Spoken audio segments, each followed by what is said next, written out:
Malaysia calls on all world leaders to act with urgency. Every government that believes in international law, every nation that claims to value human life must speak with one voice. Malaysia's Prime Minister Anwar Ibrahim just delivered one of the strongest calls for international action in Israel or against Israel that we've seen in months. In a statement just yesterday, Prime Minister Ibrahim urged all countries with influence over Israel to find the courage to act decisively, specifically calling on President Trump of America to use American influence to press for an immediate end to the killings in Gaza and stop the indiscriminate bombings. This isn't just empty rhetoric from Malaysia. Hear me out. No, they put action behind their rhetoric. They walk the walk, as it were, according to their ability, each according to their ability, sorry. Now, the Southeast Asian nation is one of the leading 12 countries that formally signed onto the historic Bogotá sanctions against Israel during this month's Hague Group summit. Earlier, I made a video, check out if you're interested. Check out or miss out. Now, these sanctions that they agreed to as part of the leading 12 include banning arms supplies, military fuel, and related equipment to Israel. Plus, they pledged to review public contracts to prevent public funds from supporting Israel's occupation of the Palestinian territories in any way. It includes restricting the use of Malaysian ports to the Israeli state, Israeli flagged ships, and all kinds of other things. Now, Prime Minister Ibrahim described the tragedy in Gaza as a test of shared humanity, stating that entire families are being murdered, children and babies are being killed, while others waste away from hunger. Even if you're alive, you're basically dead. We knew this, of course, right? Asla. Hundreds of millions of people know this, but a head of state saying this publicly hits different, as the kids would say. He's saying the quiet part out loud, to use some more Gen Z buzzwords. He called this the hour for moral leadership and the time to uphold the values we claim to defend. He's calling on the West, really, even though the West has proven the double standards are rife. One set of rules for the West, another set of rules for the rest. But it's still significant what he's doing. Hear me out. Malaysia stands ready, you see, to work with all nations to bring relief to Gaza and restore basic principles of humanity. That's how he carried on his speech.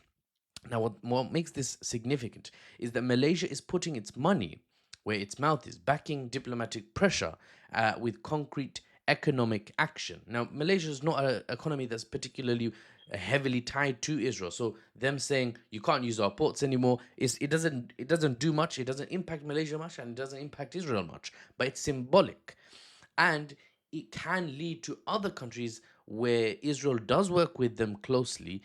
It might lead to them also signing up to similar sanctions that would hurt Israel.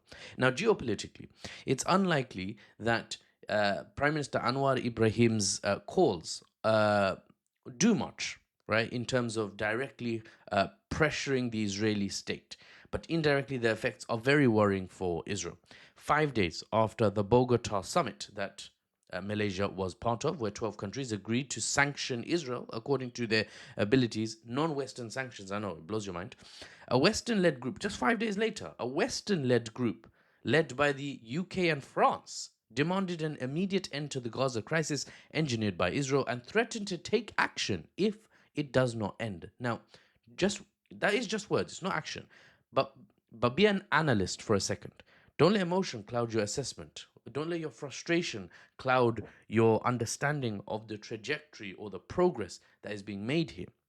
Western powers like the US using their voice to call out Israel? This is such a shift. It's a huge deterioration or a downgrading of the support Israel could have expected from the UK only a couple of years ago. Israel's wondering, where are the blank checks? Where are the blank checks? I only get one blank check now from the US. Germany, et tu, Germany? It's a Caesar reference. Even you, Germany?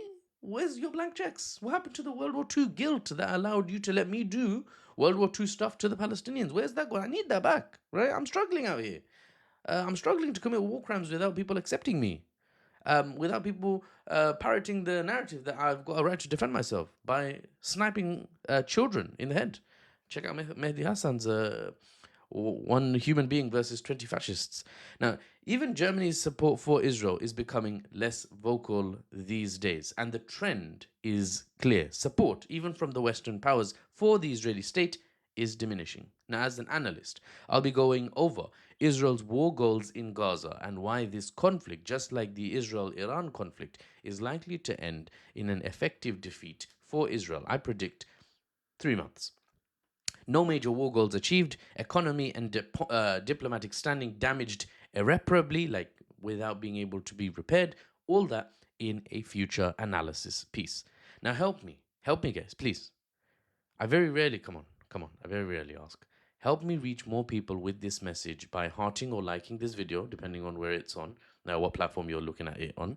Help me by bookmarking and saving this video, depending on what platform it's on, and drop a comment. Tell me where you're from, tell me where you're watching from, tell me if you support this message, ask me some questions, whatever. Let's get this message out, this news and analysis to as many people as possible. TikTok won't want to push stuff like this. It would rather push memes, women dancing, or whatever.